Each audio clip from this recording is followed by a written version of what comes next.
शादी से पहले कौन सी जांचें कराना जरूरी है? देखिए, शादी से पहले कई सारे कारण हैं क्यों करानी चाहिए। हाँ। एक तो ये होता है कि सेक्सुअली ट्रांसमिटेड इन्फेक्शंस होते हैं, जो कि अगर पहले से हैं तो जानकारी होनी चाहिए, अगर है तो ट्रीटमेंट होना चाहिए शादी से पहले। जैसे HIV है, सिफिलिस है, आपका हेपेटाइटिस बी है, हेपेटाइटिस सी है, इस तरह कई बीमारियां होती हैं जो कि अगर पहले से मालूम होगा तो अवेयरनेस होगी और ट्रीटमेंट ले सकते हैं।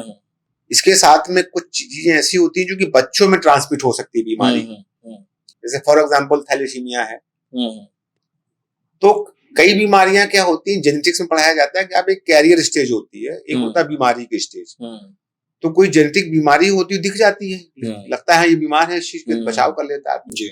लेकिन कुछ बीमारियां क्या होती है, कैरियर स्टेज में होती हैं कि अभी रिप्रेजेंट तो नहीं हो रही हैं, लेकिन जब शादी हो जाएगी तो दोनों कैरियर अगर है तो दोनों को कैरियर, शादी होगी तो बच्चा हो सकता है वो बीमार वाला पैदा हो। ओके, डेवलप हो जाएगा मतलब। हाँ, दोनों थी जीन्स दो तरह की होती हैं, डोमिनेंट होती है, रिसेसिव जीन्स होती हैं। अगर डोमिनेंट जीन है, एक जीन है डोमिनेंट है तो बीमारी रिप्रेजेंट हो जाती है, और जीन ऐसी रिसेसिव है, एक जीन रिसेसिव तो बीमारी नहीं होगी, दो रिसेसिव मिल गए तो बच्चा, फिर दोनों की जीन आ गई तो वो बीमारी पैदा हो जाती है। तो ऐसी जेनेटिक चीजें बीमारी जांच कराई, जैसे थैलेसीमिया बताया मैंने, तो अगर वो करा लेंगे तो अवॉइड कर सकते हैं मैरिज वो, या उस तरह प्लानिंग कर सकते हैं। साथ में कुछ ऐसी बीमारियां भी होती हैं जो कि होता ना कि हमको पहले से मालूम होगा तो प्लानिंग हो जाती है। जैसे कि कोई फॉर एग्जाम्पल कैंसर हो, शुरुआती स्टेज में हो, ठीक है ना, लोग के यहाँ में छुपाई बीमारी। हाँ, ऐसा तो अगर पहले सब आप करा लेंगे तो भैया जो था आपने देखो सब करा लिया था, उस समय मतलब शादी के साथ रिपोर्ट भी दी तो। हाँ, कॉन्फिडेंस भाई उस समय नहीं थी, बाद में हो गई प्रॉब्लम। समझ गए। कई बार क्या होता है, इनफर्टिलिटी बड़ी प्रॉब्लम, कई बार डाइवोर्स इस मामले में हो जाते, बताया नहीं तो इनफर्टाइल थे, वो शादी कर ली, बच्चा पैदा नहीं हो रहा है, धोखा दिया उन्होंने।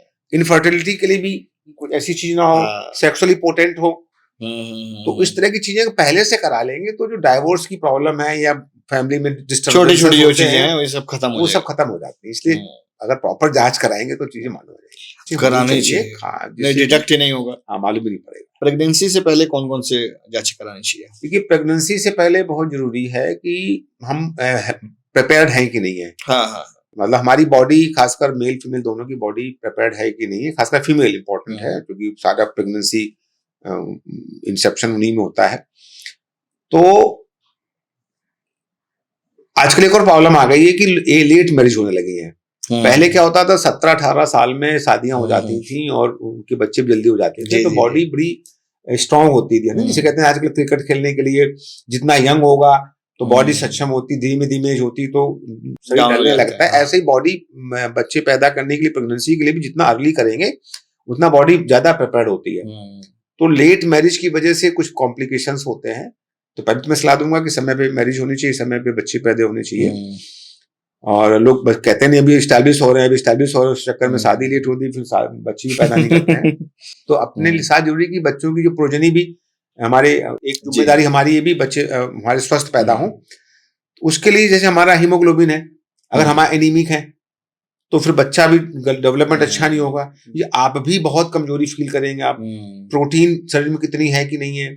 अल्ट्रासाउंड बहुत जरूरी है कि हमारा ऑर्गन्स वगैरह बिल्कुल सही है कि नहीं, किसी बार कोई प्रॉब्लम तो नहीं है, कोई ऐसी बीमारी तो नहीं जो बच्चे में ट्रांसफर हो सकती है। जैसे पता है HIV है, हेपेटाइटिस है, सिफिलिस है, तो वो बीमारी बच्चे में ना जाए तो हमको वो भी जांच करानी होगी, हमारे बच्चे में बीमारी ना जाए, ट्रांसप्लांट ना हो जाए। ट्रांसप्लांट में तो हम हेल्दी हैं कि नहीं है वो जांचे, हम में बॉडी सक्षम है कि नहीं है। दूसरा, वो ऐसी कोई बीमारी तो नहीं जो हमारे बच्चे में ट्रांसफर हो, उसकी चीज जांचें कराई जाती है।